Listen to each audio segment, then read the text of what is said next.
पाहणार आहोत। अजित पवारांविषयी मोठं षडयंत्र सुरू आहे असा आरोप जरांगे पाटलांनी केला आहे। भुजबळ आणि परळीच्या गँगनं पवारांचं कुटुंब संपवण्याचा घाट घातलाय असा आरोप जरांगेंचा आहे। तर निवडणुकीला उभं राहतो म्हणाले, पण शेवटी उभे राहणार नाही असं म्हणाले।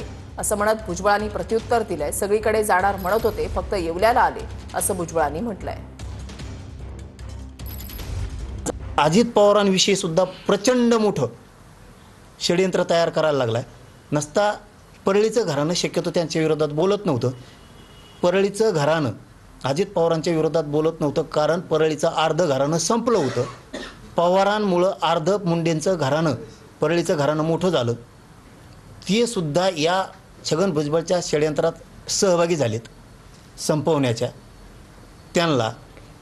कारण यांना ज्यावेळेस कोणी मदतीचा हात देत नव्हतं त्यावेळेस त्यांनी दिला। आता ह्या अलिबाबानं अजित पवारनी मोठं करून सुद्धा आज अजित पवार संपवण्याचा घाट यांनी 2-3 जणांनी मिळून आता आतून सुरू केला आहे। आणि बदला पण असा घ्यायचा की पूर्वी परळीचं पण आतून म्हणणं आहे, हे छगन भुजबळनी सांगितलं जाऊन त्यांना की आमची सुद्धा तुमच्यासारखीच दशा देवेंद्र फडणवीस साहेबांनी सुद्धा केली होती बुवा। एक दिवस देवेंद्र फडणवीस, आता हे लय खरं आहे बरं का, पण आता हे लोकात चर्चा आहे मला माहीत। एक दिवस देवेंद्र फडणवीस आमची बॅग ओढीत होता, त्या फडणवीसच्या हाताखाली आता आम्हाला आमची ही दशा।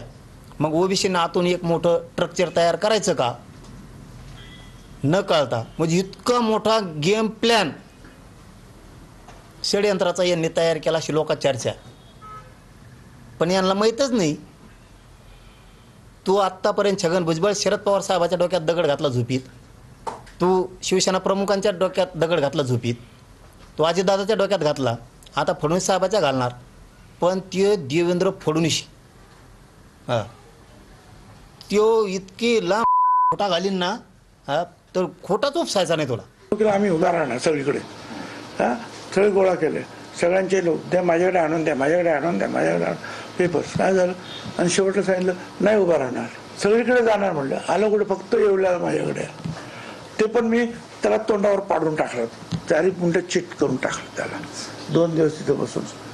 काय तसं आहे, मी काय संपवणार, अजित पवारांना संपवणार, कोणी संपवू शकत नाही।